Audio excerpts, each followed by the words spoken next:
Ladies and gentlemen, hello, and welcome back to Canicorn Podcast. I am one of your hosts, Chris Ozenbach. I'm joined, as always, by my partner, Dylan Miller. And we are going to be going over the Q&As that we were supposed to do like a week and a half ago. So big apologies for that. We're going to be going over some of the big trades with the whole trade deadline coming up with the All-Star break. And then we're going to be going over just kind of where the league's at right now, because it has been a while since we've recorded. So what teams are where, who's looking at playoff contention, because it is getting to that time. And we are also very sorry once again for not recording for like 3 weeks. We appreciate you guys for hanging in there. Work schedules, babysitting schedules, it just hasn't quite worked out. But I promise we'll be better. We're gonna do our best. Yeah, absolutely. It is called the dog days of summer for a reason. Good baseball term to throw at you there, but that also does apply to us as well. Very busy people in our young adult lives. But here we are. We're going to keep on ourselves to be more consistent and get some quality products out to you guys. Couldn't agree more. Dylan, we're going to start with the Q&A. Since you have the questions up, would you like to read off our first one? Yeah, absolutely. So as always, we are going to crack open this can of corn with the first question of, how did you guys get so handsome? Well, and this is great. This is the perfect one to start us off on. We are some strapping fellows.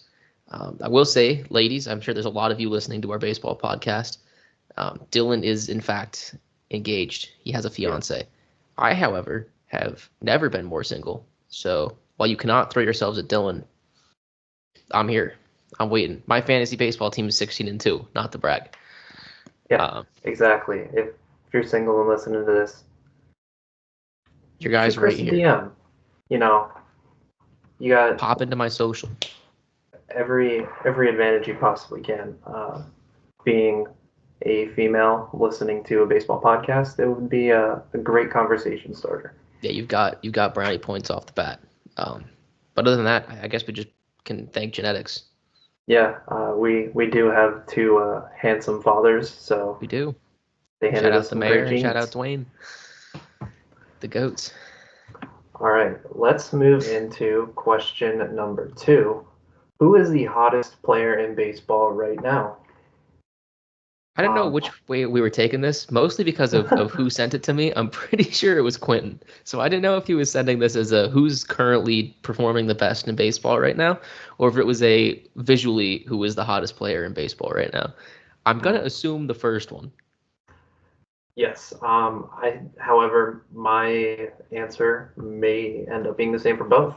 I'll just, no hesitation there. I will go right into who I believe is the hottest hitter in baseball as of right now. I think it is Bobby Witt Jr. of the Kansas City Royals.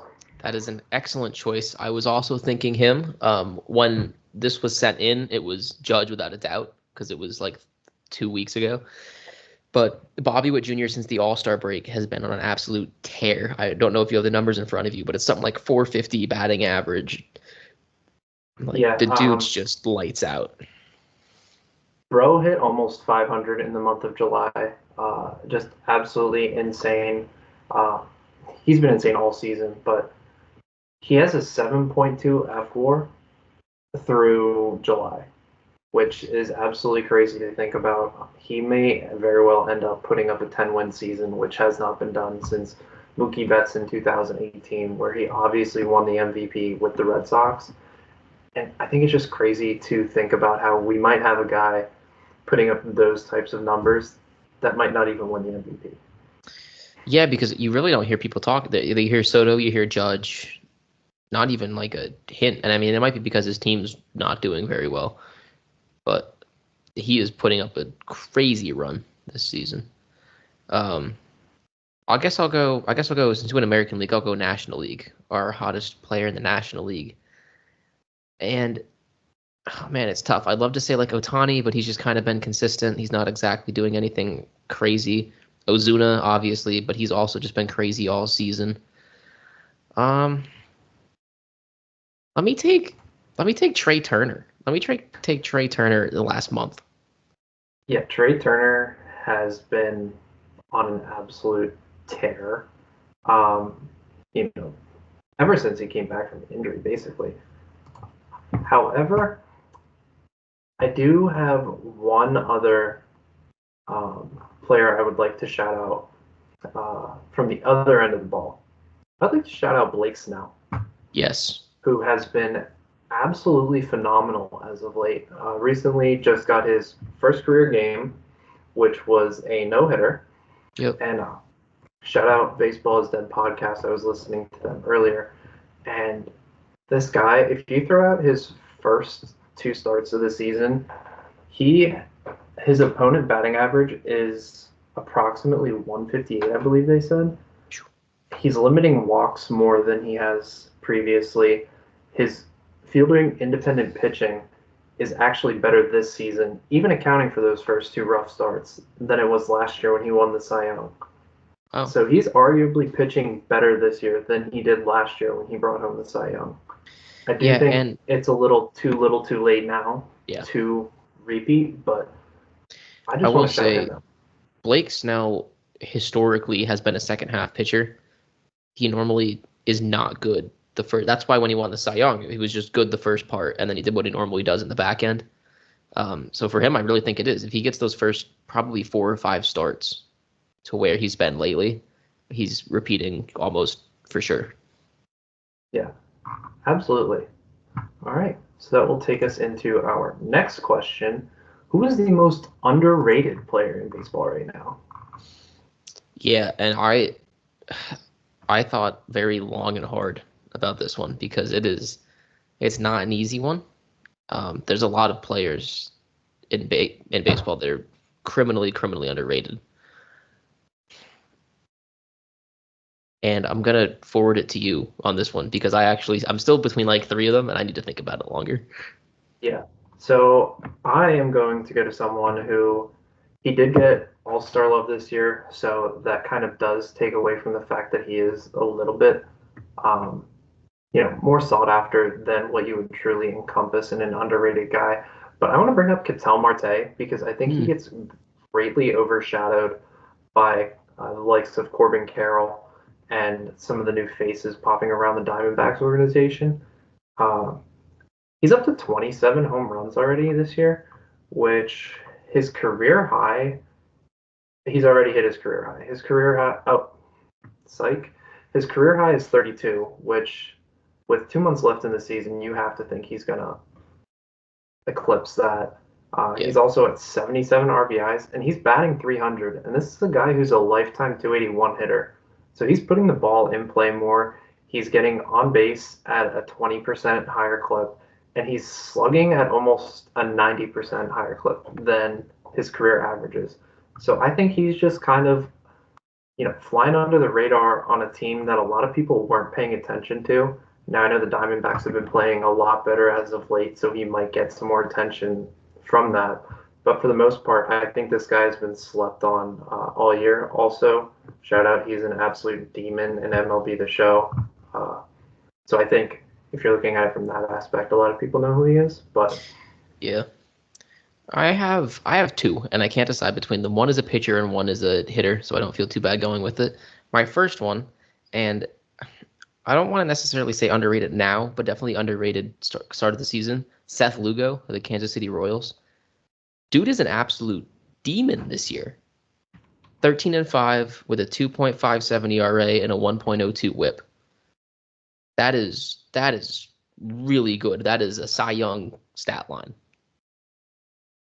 And my batter, who I have on my fantasy team, he was the 69th overall pick of the draft. Nice. Is William Contreras, who I know probably isn't necessarily the best defensive catcher in the world, but the dude hits around 300 now for the second consecutive year.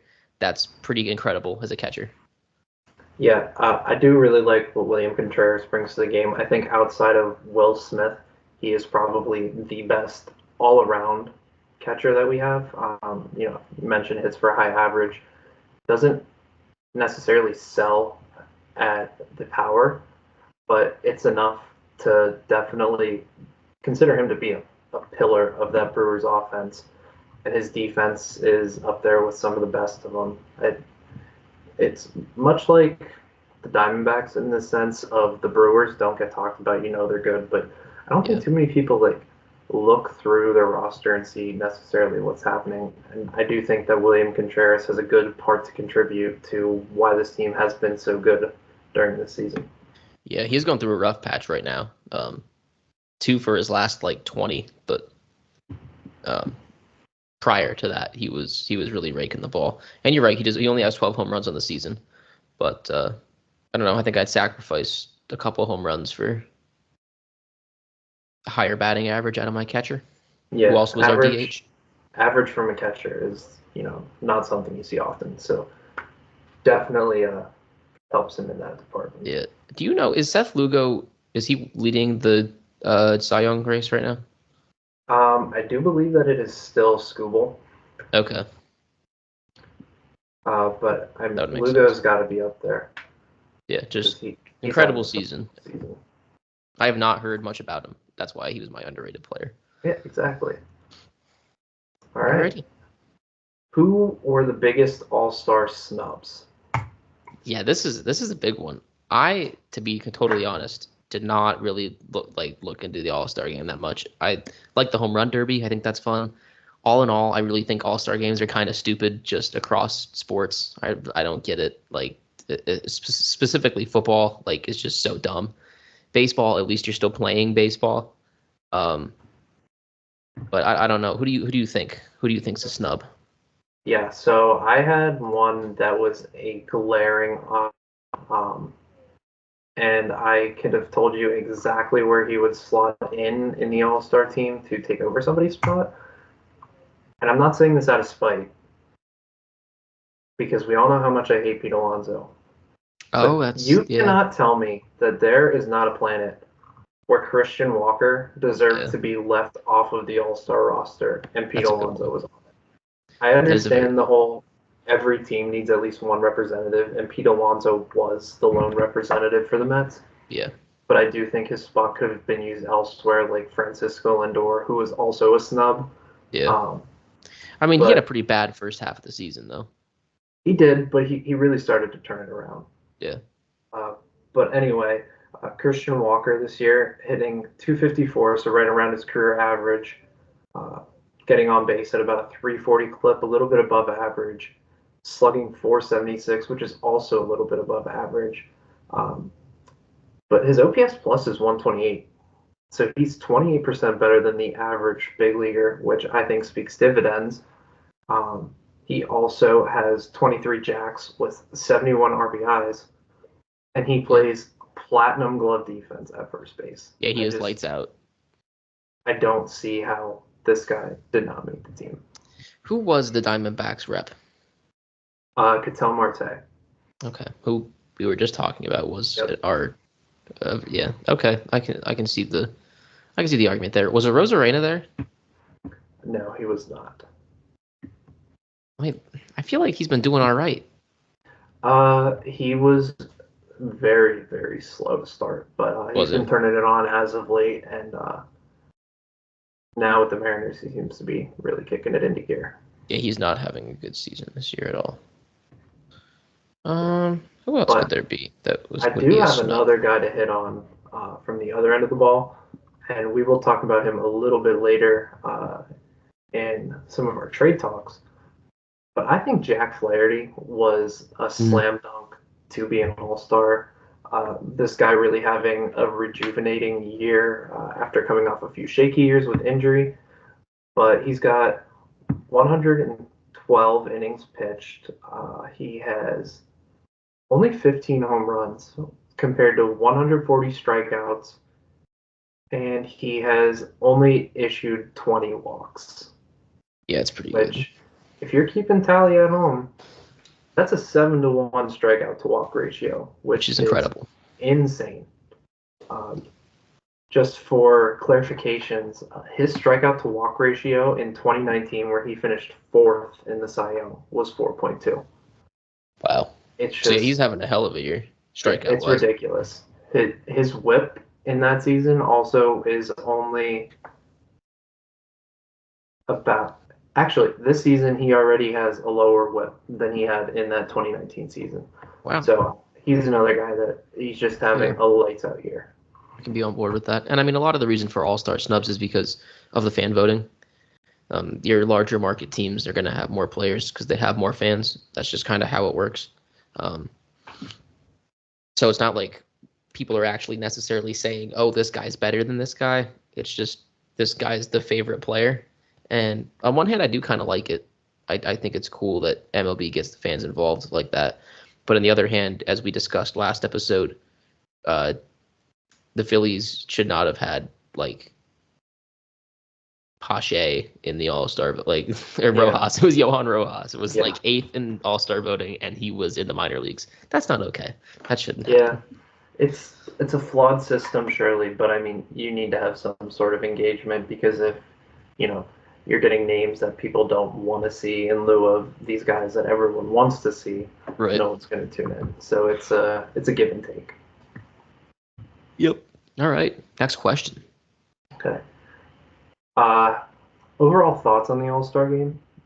I think really what you said kind of puts it all into place. I mean, there's nothing to play for anymore. Being that in the old days it used to be whoever wins the All-Star team, that respective league gets a home advantage in the World Series. Being that if it would go to 7 games, the winning league would get 4 of those, whereas the other league's representative would only get 3. But I honestly think that's how it should be. I think that was a great way to do it. But now it's just like you're playing really just to get your name out there, and I don't think it has any appeal because once you get that All-Star team selection, it's on the back of your baseball card. What you do in that All-Star game means nothing. I mean, how many, even if you look at All-Star game MVPs, how many people in 20 years are going to look at the back of Elias Diaz's baseball card and be like, wow, he was an All-Star MVP. He definitely should have gotten more love. No one's going to think of that. He just happened to be hitting late in the game last year and pulled through. Yep, I agree. The home run derby is fun to watch. Shout out to Alec Boehm for proving the haters wrong in that first round. Attaboy, way to rep. But I mean, other than the home run derby, I don't really pay much attention to the rest of it. Yeah, I tuned into the home run derby. I'm going to be honest, I did not watch a single second of the All-Star game. I watched Skeens pitch. I tuned in to watch Skeens because, man, he's just so fun to watch. He is very fun to watch. All right. Let's go into how have changes like the pitch clock impacted the game? I think we see players hitting for a higher batting average. I saw some stat with like the batting average this year. It hasn't been as high as it is this year in like 15 years or something like that, like the league average. I do think pitchers are getting better. Like I think that the quality of pitcher is better, but I think that the pitch clock, like they don't have time to shake the pitch or shake 3 pitches or, there's not as much time to sit there and make the batter think, oh, what's he going to throw? Oh, he just shook 4 times. I have no idea what's going on now. It's kind of like. Yeah, it definitely took away a bit of the cat and mouse game, but I think from a viewing perspective, it's making it a lot more palatable. I know even just watching at home, to sit down and watch a game for 2.5 hours and not, have to sit there and linger too long, it's good. I will say even from the aspect of going to games, like when we went to the Orioles game, it helped it move along, but I don't think it moved it too quickly. Like, obviously we were there for more so of a pitching matchup, so that really moved it along. Yeah. But I don't think it would have made much more of a time impact if you didn't know it was there. Like, yeah. I think we're just so used to it now. Yeah, we are used to it now, and I think that the concept of a timer is a good idea because every sport has some sort of clock. There's a shot clock in basketball. There's the snap clock in football. There's a timer in soccer. Like everything has some sort of time thing except baseball. I do still think it should be a longer time period between pitches because it doesn't give the pitcher much of a chance to shake off. I don't really like the visual engagement thing with the batter. Like it's just really weird. I think if the batter doesn't engage or something, it should just like restart because it doesn't hurt. Like it doesn't hurt the pitcher. So why would we give a ball? watching Christian Pache in his first Orioles at bat strike out on a pitch clock violation. Yeah. It's just like, what are we doing here? Yeah, it's not good TV. It's not good TV to watch somebody strike out on a pitch clock. It's not good TV to watch someone walk on a pitch clock. Like, it's just not good for sports. But I do think it's brought a lot more viewership. I think a lot more people watch. I will say that I went to a Phillies game with Duffy, actually. Me and the Duffys went, and we went to go get like food in the 4th inning, and we got back in the 7th, and we're like, dude, we've been gone for like 20 minutes. What the hell? Yeah. So I do think there's a circumstance when you're at the ballpark where it kind of stinks. Maybe more time between innings, but then people get mad because of commercials. I don't really know what the solution is to that, but it does stink. Like, if you go up and get like a drink and you come back and all of a sudden 2 innings are gone and the score is different, it's like, what the hell? Yeah, it's another one of those where it's a give and take. You're gonna have someone happy somewhere, but someone upset somewhere else. Yeah, absolutely. Okay. What key storylines should we expect to see heading into the second half? So I was actually talking. I forget who I was. I think it might have been Sean Duffy. I was talking to about this, but I said that post All-Star break, Phillies collapse. Bryson Stott starts hitting again. He just hit a home run yesterday. He had another one after the All-Star break. He has 2 now since the All-Star break. I think you're going to continue to see him get his batting average probably another like 10 to 15 points higher by the end of the season. I think he's seeing the ball a lot better right now. I think that the Phillies have collapsed for probably 3 weeks now. It's been pretty abysmal to watch them play baseball since the Dodgers series. But I think we're going to see that sort of step-up moment. I don't know who is going to be. I know we just won this last game, but we've lost the last 6. So I'm still going to say we still need someone to step up. Someone's still going to do something to kind of rejuvenate that team before the end. I think we're going to see the Yankees fall apart in the playoffs like they always do. And I think we're going to see the Dodgers fall apart in the playoffs. Will they play the Brewers? In theory, it is a possibility. Let me see how. If they play the Brewers, I would put money on Brewers win the series. So as of right now, the Dodgers would have a first-round bye. Okay. So the Braves would have to win their series. Yeah. Hypothetically, if the Braves get in, I think that is also something that could be a storyline, is just how injured these Braves are and the lack of offense. I would not be surprised to see there be a world where they do not make the playoffs this year. Braves. Which sounds very dangerous, knowing the Mets are going to pass them? I do not. A lot of people think the Mets are going to pass them. I could see them pass them, but I'm watching the Cardinals. I think the Cardinals are playing good baseball right now. I think that they have a chance to sneak in and take that 3rd wild card spot. Now, how many games back are they from the Braves and the Mets? They are. The Cardinals are currently 3.5 back from the 3rd seed. Braves are close. Half a game up. Okay. The Mets are 1 game out. Okay. I do see the Mets passing the Braves, but I could definitely see a world where the Cardinals pass them both, because neither of them are playing like stupendous baseball at this exact moment. Absolutely. Yeah, I like that. Cardinals to the playoffs. Yeah, and I do have one player storyline to kind of watch for, since we talked about some team aspect ones. I think we should all be on watch for a 40-40 Shohei Ohtani season. Yes. He can swipe bags. Yes, he is currently at 33 home runs and 31 steals, so he already hit the 30-30 mark. Yep. Definitely an underrated part of his game. I think he's definitely going to try and get those 40 bags this year, knowing that next year when he's pitching, he's not going to have nearly as many opportunities. They're going to make him a lot more careful with his base running. Mm-hmm. So I think if there ever is a year that he's going to steal 40 bags, it's going to be this year. Yeah. What do you think about this? And this is not for this season. This is way in the 5-6 years from now. Shohei Ohtani can't pitch anymore due to arm injury. he can still throw. It's just he gets injured probably 3 years in a row, say, pitching. With his speed and with his arm strength, you put him in that center.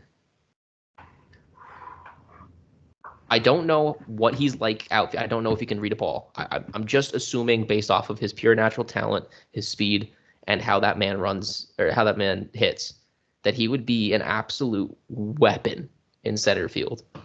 Yeah, I think it all depends on how the body holds up over that amount of time. Yeah. I also think being that he's going to be with the Dodgers for what can be assumed as the rest of his career, I think it all depends on what the Dodgers center field situation or even outfield situation looks like. Because Mookie Betts signed a pretty hefty extension. I don't imagine them keeping him in the infield, 5 years in. So you'd have to expect he's going to be somewhere in the outfield. But I could see him, if he can play a decent, like you got to think, even with his bat, if they can plug him in the outfield and just be decent out there. Mm-hmm. I just like the amount of ground that guy can cover has got to be insane. He's so fast on the bases. Yeah. Yeah, but I do think that would be a big brain move. That's my long-term Shohei Ohtani perseverance schedule. All right. And these last two questions kind of tick into our playoff race coming up. So we'll just hit on both of those at the same time. So what division leagues are most likely to falter in the second half and why? Leads. Yes, division leagues. First, okay. Oh, man, this is tough because for, honestly, the Dodgers, Padres are pretty freaking good, and the Padres have the Dodgers number. They got him again last night. Yes, so the NL West is the sneaky one that I was going to throw out there as well. Padres are 4.5 back of the Dodgers. Like you said, they've got their number. And they win the head-to-head, by a lot. Yeah.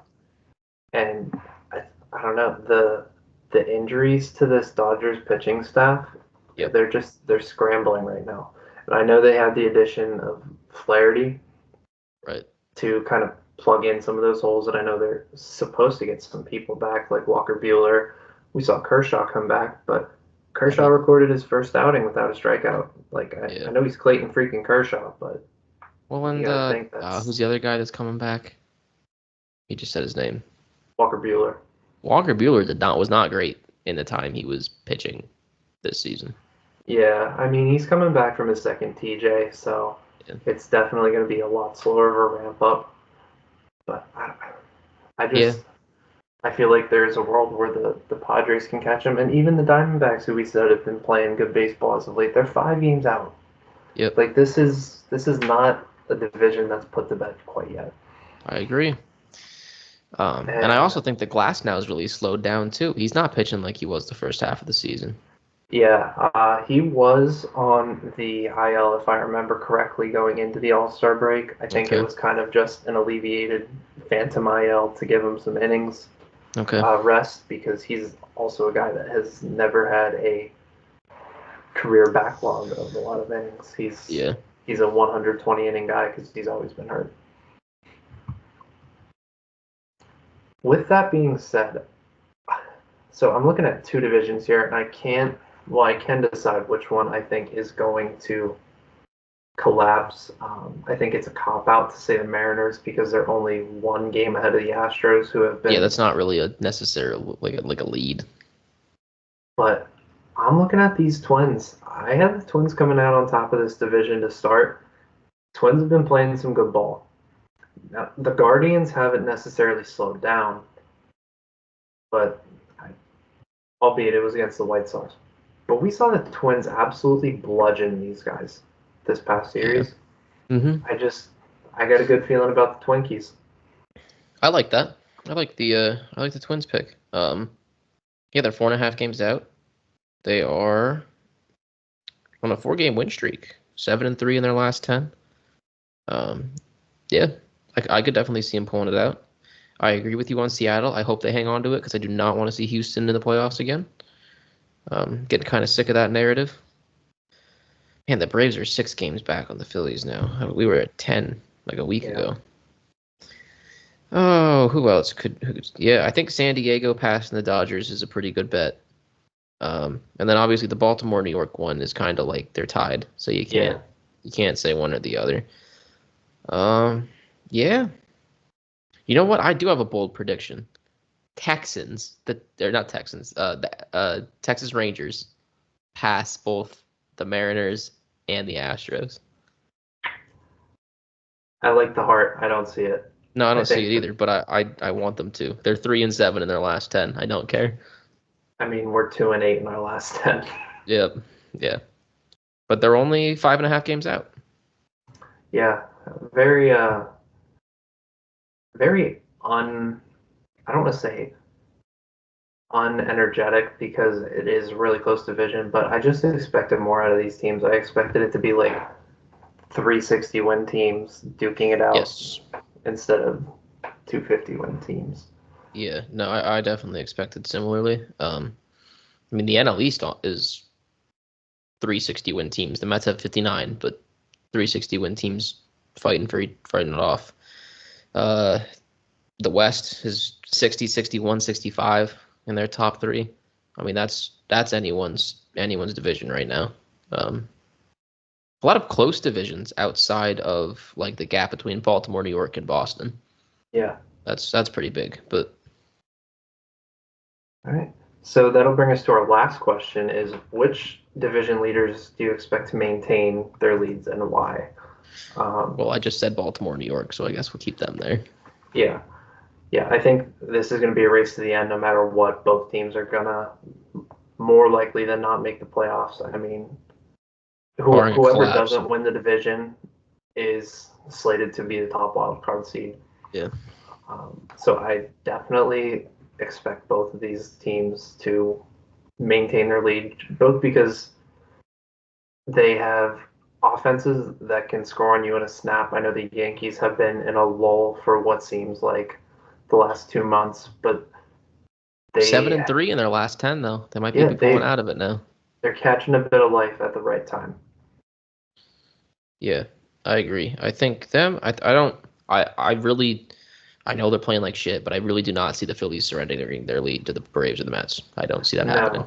I don't either. I think this team, A, is just a lot better than they've been playing, and B, I don't feel confident that the level both the Mets and the Braves are playing at right now is sustainable.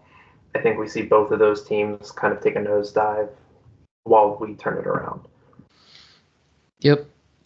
Honestly, I know you said the Cards. I really don't see Milwaukee blowing it either. No, I don't necessarily see them blowing their division lead. Their offense is just too good, and they kind of have some sort of pitching voodoo going on there. Well, they'll only get 5 innings from their starters, and their bullpen will just close out games like crazy. Yeah. Honestly, I've never seen anything like this outside of the Rays. But I mean, the Rays, when they do have their starters go 5, it's 5 quality. Whereas Milwaukee, you're seeing their starters go out for 5, give up anywhere from 3 to 5 runs, and the bullpen will just not allow anything. It's crazy. Yeah, their pen's been kind of crazy this year.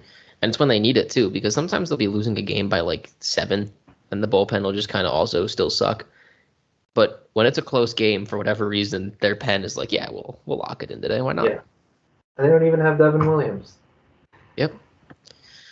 But should we move into trade talks now? I don't know what's next on our agenda. So we just kind of went over the division standings. I think while we're doing kind of the division stuff, we'll just take a peek at the wild card and wrap the trades. I agree. So if we look at it now, the wild card in the American League, the Yankees and the Orioles, who are both tied for the division, also means that they're tied for the top wild card spot. They are 4 games up. The Twins currently sit half a game up on the Royals, who hold the 3rd spot. And then the Red Sox are 2.5 games back. Definitely a world where they can sneak into the wild card. They're playing really good ball right now of late. Although they are 28-36 against teams above 500. So that number kind of scares me. That's not great, yeah. I mean, not to say they can't make the playoffs, but once they get there, probably not going to go well. Yeah. Astros, if they don't win the division, I don't think they'll make it. They're 5 out. Yeah, please. The Rays are 5 out. I really don't see them maintaining that. Everyone else is, you got 9.5, 10 games out. I think it's pretty well put to bed that we'll get 4 teams competing. Yep. All right, let's switch gears to the National League, where this one is a lot tighter. This is a thriller. Yeah, Braves and Padres both tied for the first spot at half a game up on the Diamondbacks, holding on to the third spot, with the Mets 1 game out. Look who's only 3.5 games out, Dylan. Yeah, I know. No, who else but the Pittsburgh Pirates? The Pirates and Cardinals tied at 3.5. As much as I would love to see the Pirates snag a wild card spot, I just think that they're a little bit early. I think a lot of these young pitchers that have been giving them quality innings are going to be on an innings limit so that they don't wear themselves out for the future. I think that's going to lead to a decrease in productivity. Yeah, I think they're early. That's all. And listen, there's no other way to put this. The Pittsburgh Pirates offense sucks. Like they're horrible at hitting the baseball, but their pitching staff is so good. And there's is there 2 starters or 3 starters on that roster right now that are really good? I'd say you've got 3 because you've got Paul Skeens, you've got Jared Jones, you've got Mitch Keller. Yeah, that's true. I forgot about Jones. I was thinking Keller and Skeens. Yeah, I think you've got 3 frontline guys that if you would take those 3 guys into a 3-game series. That's what I'm saying. That's Pittsburgh terrifying. Pirates, if I mark my words, if the Pittsburgh Pirates make it into the wild card, they win the series. Every game, they max score combined, both teams over under, bet the under 4.5. I bet they win 2-0 each game. I was going to say total score would be somewhere in the 4 to 5 range. Yes. So I want them to. Dude, I want to see that stadium filled with people again because it's my second favorite MLB stadium ever. I'm not a Pittsburgh Pirates fan, but if the Philadelphia Phillies didn't exist, I definitely would be. That fan base has waited for so long. It's like watching the Orioles, honestly. Orioles last year. It's like, come on, just make it. Just do it. Yeah, absolutely. As we go further down the list, the Giants are 4.5 out. What's crazy is they're 4.5 out with a losing record. Yeah, I just don't think. I think this team is way too inconsistent. I don't really want to point out the record against teams above 500 because the rest of these teams outside of the Mets all have a pretty bad record. Mets are even somehow at 32 and 32, but Pirates are 29 and 34. Cardinals are 26 and 32. Giants are 30 and 40. Yeah. But I think we can pretty much cut it off at the Giants. Yeah. I don't think the Rockies have a chance at 19.5 games out. I agree. And while I'm looking at records, I don't want this to go unaccounted for. Shout out the White Sox for losing 20 games straight. Yeah, you know what? Let's just franchise record. Most consecutive losses since, was it 1988? Yes, the 1988 Orioles started 0-21. They do have an opportunity to do something that has only been done a few times in history. Yeah. It's actually comical that the second worst team in baseball is the Rockies. They have 41 losses, or 41 wins. Do you have any idea how many wins the White Sox have? I'm not looking at my phone right now. I'm going to guess 36. Nope. Lower. Is it less? Oh, no. 30. Lower. They have less than 30 wins. They have 27 wins. Oh, no. Oh, my God. They're 27 and 87. They have a .237 losing percentage. They have a worse losing percentage than Nick Castellanos' batting average. That's tragic. It's comical. That's why were the A's the ones moving? Dude, get the White Sox out of Chicago. Holy shit. And it's so funny too because if you look at their expected win-loss based on total bases and runs scored, they should have 4 more wins than they do, but they're just that bad. Can we?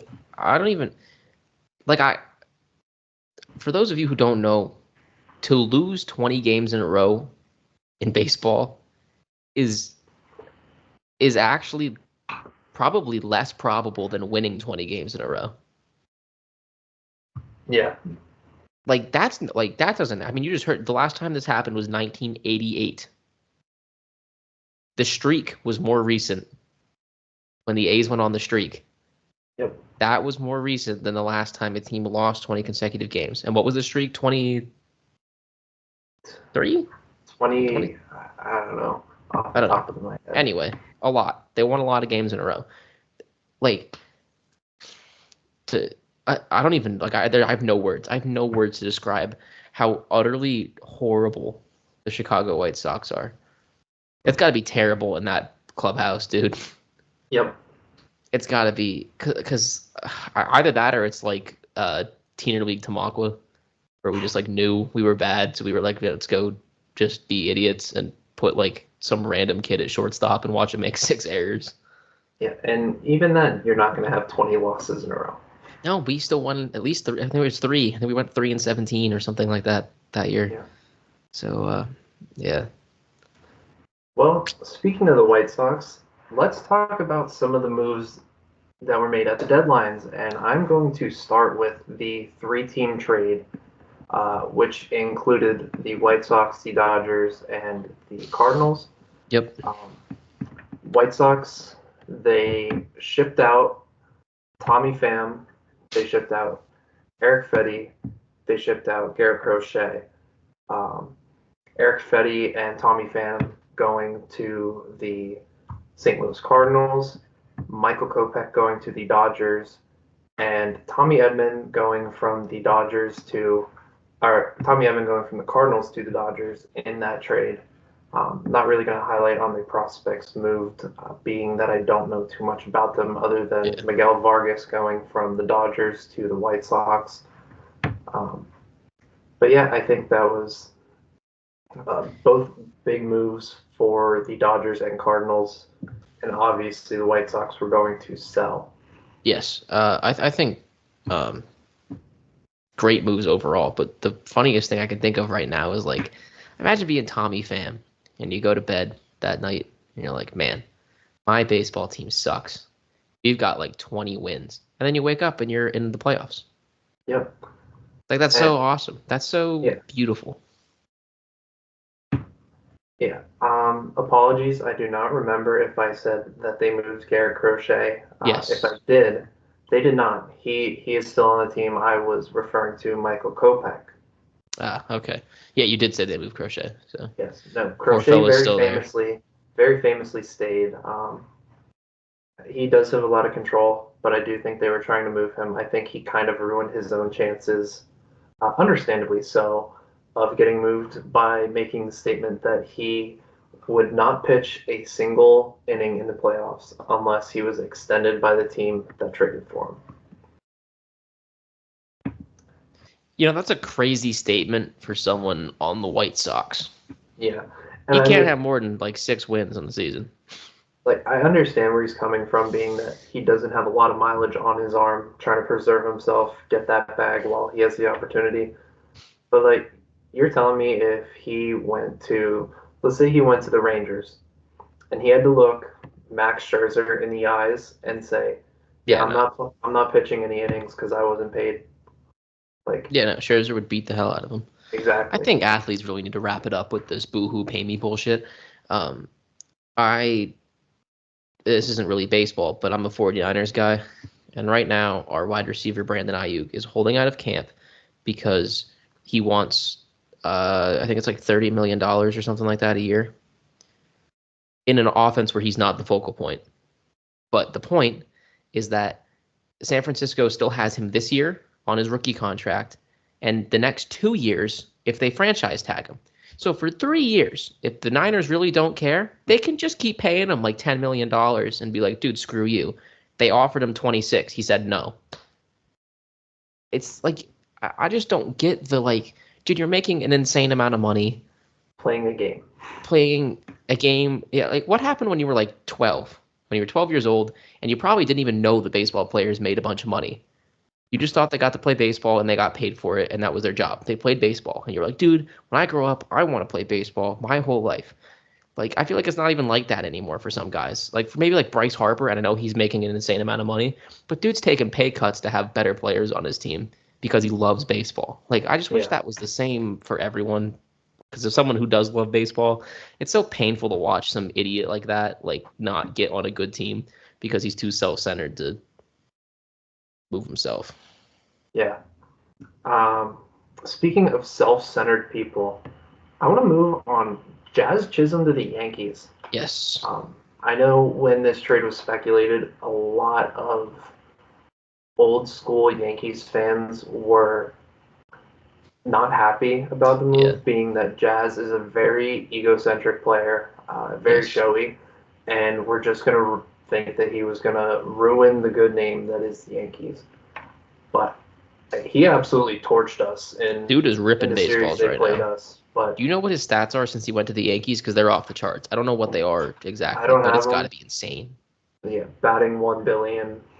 Like, I mean, I think he's really a good part of adding that spark to this team that they needed. Yeah, he made his first start ever at third base, and he's awesome. He's so good there, dude. He made like Gold Glove plays in his first game. Yeah, he's just like he's exactly what they needed because he could play multiple positions. Yep. He's willing to play anywhere, unlike Gleyber Torres, who said, "I am a second baseman." And that's ridiculous. That's absolutely pathetic. Stay and play well below average defense. Got benched the other night for not. He is not good enough to be making statements like that. He's lucky if he gets on the field, dude. But I think he's exactly what they needed. I really liked that move for them. I think that has to be, before he got there, such a bland, bleh clubhouse. Like, Garrett Cole, not bringing the energy. Aaron Judge is incredible at baseball. Kind of a monotone guy. Yeah. Like, Soto has it when he's playing, but, like, interview-wise, like, I can't imagine having a conversation with him and it's, like, super fun. Yeah. Like, I feel like he's the first, like, as much as I don't really like Jazz Chisholm Jr., I feel like talking to him would probably be like so fun. Like, I feel like I'd definitely love hanging out with him for like a couple hours. Yeah, I just think it's exactly what they needed, and they did a good job at identifying that and making it happen. Yeah. Speaking of the Yankees, one more guy to touch on for them. Rice, is it Ben Rice? Ben Rice. Dude, I love him. If there's one player I'm rooting for right now in Major League Baseball, it's Ben Rice. That kid's awesome. Yeah, he's a tank. He is. Dude's a unit. We can move along now. All right, let's go to, we touched on it a little bit earlier, but Randy Arozarena to the Mariners. Yes. Really good trade if he starts hitting the ball again, which he has been hitting the ball since he got there. Famously, the Mariners suck at hitting the baseball. They have like the best pitching staff in baseball like every year, and then they just can't hit the ball. So. Yeah, and this is a team whose offensive production was nowhere near what they wanted it to be, let alone from their corner outfield spots. I know Mitch Haniger has been nowhere near the shell of himself that he once was. You've got Luke Raley out there who had a good year last year, but nowhere near the level of productivity they were hoping to get out of him. So I think that they, once again, identified a need. They know Randy has a track record of being probably right now the greatest player when the lights are bright. We saw what he did in 2020 when the Rays were in the playoffs. We saw what he did last year in the World Baseball Classic. It's just, this guy goes not even to another level. He goes like 3 levels up once those lights are bright. So I do think that, you know, being that they are in the playoff hunt and hoping to get there, I think this is a guy that can not only propel their chances, but help them make a push. Yeah, I will say that if the Mariners make the playoffs, I really don't see them doing too well because their offense is so piss poor. But I think that if they make, maybe two moves in the offseason to get some guys who can really hit, they're going to be a dangerous team with that pitching staff. Like, oh my lord, like they have their potential is through the roof right now. They've just got to find 2 or 3 guys to hit the baseball. Yeah, absolutely. All right, let's go to the Padres, who added some big bullpen help. They had a trade with the Marlins earlier this year, which brought Luis Arias over, and they went back to that resource and picked up arguably the best reliever on the market this deadline in Tanner Scott, which was a move I love for them. Padres already have what I feel like is a great bullpen with Robert Suarez and Jeremiah Estrada, and then adding Tanner Scott, who had a great season last year and really just picked up right where he left off this year. And they also added Jason Adam from the Rays, which anytime you can get a Rays reliever who's spinning it well, they kind of unlocked that next level in them. You got to pick up on that opportunity as well. Yeah, great moves by them. I'm a firm believer that you can never have too many relievers, especially good ones. I don't think it was really a struggle point for them, but I feel like they had like one lockdown guy, wasn't it? They didn't have like a platoon necessarily. Who was their closer?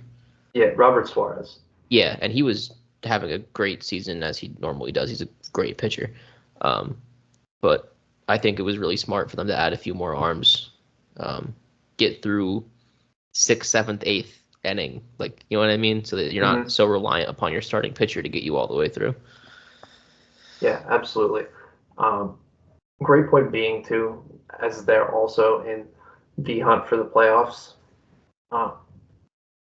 Starters, yes, they will more likely than not help you win a playoff series. But you got to think if you're in a 4-game series, that starter's pitching twice if you're lucky, versus if you're got all these bullpen guys. These guys can come in every single game and just shut a game down.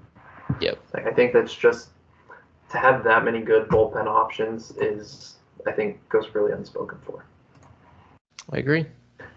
And that brings us to the last trade I want to highlight. Not going to lie, when I saw this one, I was scratching my head a bit because it's 2 teams kind of at the same point trading for people who are somewhat the same production-wise. And that is Isaac Paredes going from the Rays to the Cubs for Christopher Morel. Morel has a lot more swing and miss in his game, but he's a lot more electric. Once he gets on a heater, he goes. I think he had 9 home runs in an 11-game span last year, which is just crazy. But Paredes had a breakout season last year, and he also just picked up right where he left off. Really been swinging it well. Curious to see what the numbers look like at Wrigley. I know he was kind of a merchant for that short left field in Tampa, which I also think that's going to play a lot to Christopher Morel. He pulls the ball a lot. But I just thought this was a peculiar trade because these guys are both like in that barely out of the wild card scenario, but they both have years of control, so they're going to be on the team unless they get moved again. Yeah, it definitely wasn't. I don't think it's like a blockbuster. I think it's just more or less a head scratcher than anything else. It's like, I mean, okay, but I don't feel like neither team was plus or minus. Yeah. Post trade. So I don't know. I mean, maybe they were like, oh, we really like this guy. We like what we're seeing from him, and they were like, oh, well, we like this guy, and they're like, okay, well, we don't see anything. Like, I don't know how that worked out, but very, very interesting one. You're right, and I think the last one I wanted to touch on was the Phillies trade. Which I think we fleeced the Orioles. I think we absolutely stole Hayes from the Orioles. Yeah. Like, he's the perfect complement to Brandon Marsh. Like, they're righty-lefty. Brandon Marsh hits like 3-something against righties. Hayes hits 3-something against lefties. Like, literally the ideal circumstance. I could not have asked for a better outcome outside of Oakland Athletics, Mason Miller, or Brent Rooker. Those are the only 2 I would have taken over what we got. And it's funny to see what ended up happening when we did give him up, because I know Sir Anthony has had the track record of being pretty locked down, but as of late it's been a little bit more shaky. Than to see his first few outings as an Oriole like making you wipe your brow, saying Well, and you gotta I win good think there. he definitely had to lose a lot of confidence. He's been with the Phillies. I think he went all the way up through the Phillies system, didn't he? He Yeah. wasn't in a trade acquisition. No. So, I mean, the team that you've been with for how many years says, "See you, we don't need you anymore. You're playing like shit." Like, I wouldn't. I'd be sitting out there, ball shaking in my hand. Like, if I screw this up, I'm done. And I think he is at the point where if he has another bad season, he's out of the league. I don't know. I think Last year was pretty bad too. I think his track record shows that there is potential. I think the Orioles were hoping they could tap into that potential. I mean, he more so was the get in that trade because I mean we saw Pache. He got what 2 at bats for them and then got DFA'd. Yeah. For those of you who don't pay attention to Phillies baseball, Olivia's gonna kill me for saying this because she loves it. Pache sucks. Yeah, like he's a plus defender. Yes, and a great minus bat. And it's bad. He is worse than Rojas hitting, and Rojas is pretty damn bad with a bat in his hand. So, yeah. Who else did we give him? Gregory Soto. Didn't Soto throw a pitch like? He recorded 1 out yes. and gave up 4 runs in his Orioles debut. The Gregory Soto Classic. I think it has to go for all relievers. When you get traded as a reliever and you know you're not having a good season, like your confidence just has to plummet. Like you probably stop trusting yourself after something like that. Imagine a Phillies Orioles World Series where Game 7 on the line.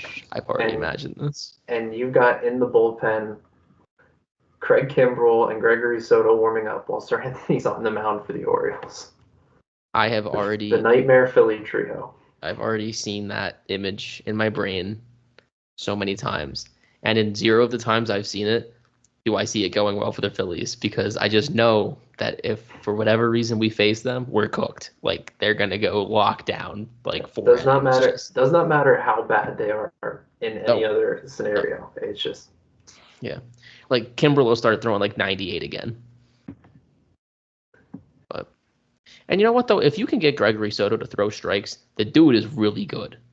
Like, he's got good stuff. He just can't. The command's not there. So, I mean, wish him the best. I doubt it's ever going to come. But, yeah. All right. I think that does it for this episode, guys. Thank you all for tuning in. Love that you're still rocking the support, even though we've been on a little bit of a sabbatical here. A bit of a longer episode today, but we had a lot to talk about, being that we haven't talked in a bit. Hit us up on socials, continue to share the content, spread the word, and yeah, we'll catch you guys in the next one. Chris, you got any final thoughts for us? Go Phils. Absolutely. Go Phils. Thank you, guys. Peace.